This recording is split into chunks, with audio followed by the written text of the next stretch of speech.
প্রিয় দর্শক আসসালামু আলাইকুম। আমরা আজকে যে বিষয় নিয়ে কথা বলব, সেই বিষয় নিয়ে কথা বলার জন্য আমার সাথে বিশেষ একজন ব্যক্তিত্ব আছেন, যিনি আ বাংলাদেশ জাতীয়তাবাদী মুক্তিযোদ্ধা দলের অ্যা প্রেসিডেন্ট। তিনি রণাঙ্গনের একজন মুক্তিযোদ্ধা। সেক্টর 2 তে তিনি যুদ্ধ করেছেন।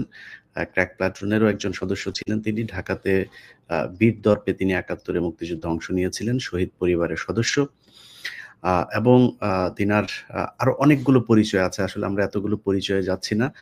আমাদের সাথে যিনি আছেন ইশতিয়াক আজিজ উলফাত ভাই। আমরা উলফাত ভাই হিসেবেই উনাকে জানি।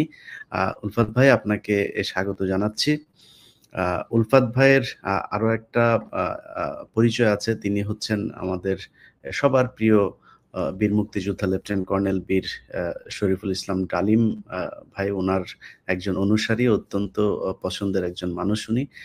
আ তো আমরা যে বিষয় নিয়ে আলাপ করব, সেই বিষয় নিয়ে আলাপের আ শুরুতে আমরা যেটা নিয়ে কথা বলতে চাই, সেটা হচ্ছে যে উলফাত ভাই, আপনি দীর্ঘদিন ধরে বাংলাদেশের রাজনীতির সাথে আছেন। এই দেশের জন্ম থেকে আপনি এই দেশকে দেখছেন। বর্তমান সরকার, আপনারা আ নিশ্চয়ই জানেন যে আসার পর থেকে বিডিআরের যে পিলখানা হত্যাকাণ্ড, এটা বাংলাদেশের অস্তিত্বের সাথে মিশে আছে এবং এটার মাধ্যমেই আমি মনে করি বাংলাদেশকে গেল ১৫ বছর ভারত শাসন করেছে। আপনি মনে প্রাণে আপনার রক্তের ভেতরে ভারত বিরোধিতা জড়িয়ে আছে। সেই জায়গা থেকে আপনি কি মনে করেন যে পিলখানার এই হত্যাকাণ্ডের আসল যে রহস্য, সেটা বেরিয়ে আসা প্রয়োজন কিনা? আসসালামু আলাইকুম। আম আপনার সব দর্শকদেরকে আম আ স্বাগত জানাচ্ছি এবং আমার আন্তরিক শুভেচ্ছা সবার প্রতি।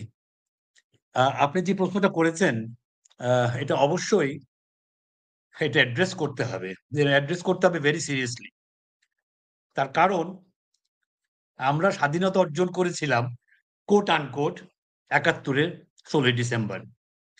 কিন্তু ১৬ই ডিসেম্বরের থেকেই বাংলাদেশের বিরুদ্ধে যেই কার্যক্রম ভারত চালিয়েছে, ওটা প্রমাণ হয়ে গেছে ওই রেস কোর্সের সারেন্ডার সেরিমনির থেকেই। খুব চালাকি করে ইন্ডিয়া আমাদের সর্বাধিনায়ক জেনারেল এমএজি ওসমানীকে একটা হেলিকপ্টারে উঠিয়ে পাঠিয়ে দিয়েছিলেন সিলেটের দিকে এবং সেই হেলিকপ্টারে ছিল ডক্টর জাফরুল্লাহ চৌধুরী আর ছিল শেখ কামাল। তো they had plan to shoot it down.